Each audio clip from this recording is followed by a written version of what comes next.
өсіру көптеген қыз келіншектердің сүйікті ісіне айналған. Дизайнерлерде үйді ерекше етіп сәндеуде құтыдағы бөлме гүлдерін қолдануға кеңес береді. Гүлдер өсімдіктердің бір түрі. Олар үйімізге көрік беріп, ауасын тазартады. Үйімізде олар өсуіне байланысты, типіне, түріне байланысты әртүрлі күту мен тазалық жолдарын талап етеді. Мен қазір әйел бақытының гүлін қалай күтуді және де оның ерекшеліктерімен бөлісетін боламын. Әйел бақыты гүлі өте ылғал сүйгіш өсімдік. Бірақ та суды мөлшерінен тыс көп құйып жіберген болса, онда ол жапырақтары шіріп кетуге дейін барады. Бұл гүл қараңғы жерде өсіруге жарамайды. Ылғи да күн көзі түсетін жаққа тартылып тұрады. Бұл гүлдің егудің бір ерекшелігі, бір ыдысқа тек бір түп гүлден егу керек. Әйтпеген жағдайда көп жапырақтары бір-біріне қысылып, өспей қалады. Бұл гүл жақсы өсу үшін топырағы құнарлы болу керек және де ылғида топырағын қопсытып отыру керек. Құрма пальмалар тұқымдасына жататын тропикалық жеміс. Тегінен 24 метр биіктікке дейін өсетін құрма пальмасы көбіне ыстық климатты аймақтарда өседі. Құрма өсіру шаруашылығымен көбінесе Сауд Арабиясы, Ирак, Алжир, Мысыр мемлекеттері айналысады. Сәлем достар, бүгін біз гүл отырғызуды көрсететін боламыз. Қалай дұрыс отырғызу керектігі, мінекей бізге қажет болатыны пенопласт деп айтамыз. Кез келген жаңа бір ыдыс алған кезде қораптың ішінде болатын мінекей осындай зат. Келесі кезекте бізге қажет болатыны құм. Біз дүкенде сатылатын құм сатып алдық. Келесі кезекте су және біз алдын ала суға салып тамырын шығарған гүліміз және гүл отырғызатын ыдысымыз қажет болады.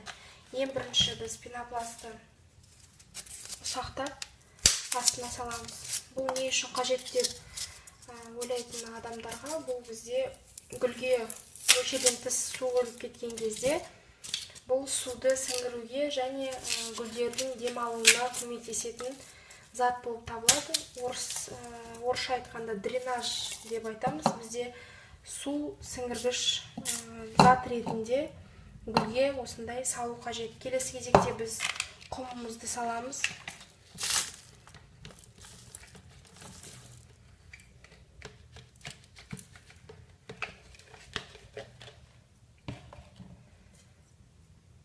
Мінекей достар, енді орта жағын біраз ашыңқырап гүлдің отырғызамыз.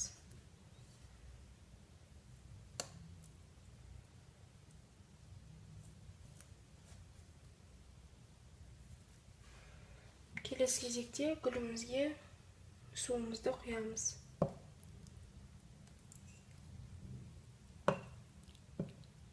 Гүлді элементтердің жыныстық жолмен көбею мүшесі ол жанама мен сабақ бұтақ ұшында өседі.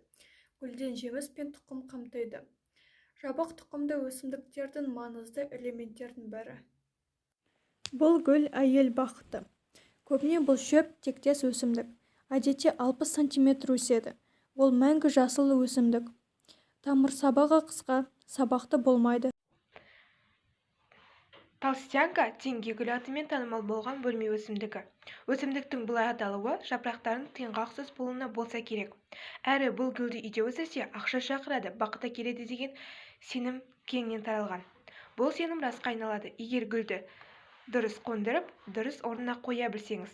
Ендеше тиын гүлін қалай отырғызып, қалай бақыттап күту қажет.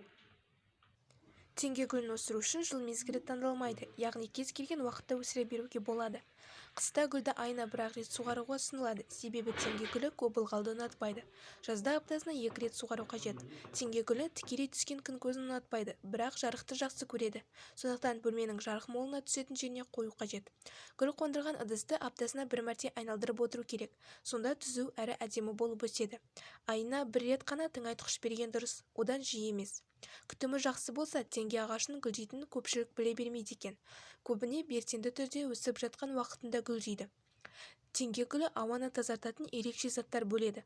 Ондағы биологиялық белсенді заттар үй ішіндегі жағымсыз микрофлораны төмендетеді. Өсімдік адам ағзасын психикалық және физикалық шаршағанын басады және жұқпалы ауруларға қарсы белсендіреді. Үй ішінің амандығы үшін және ақша шақырсын деген сеніммен егетін болсаңыз, тек өз қолыңызбен тамырлап, өз қолыңызбен өсірген дұрыс.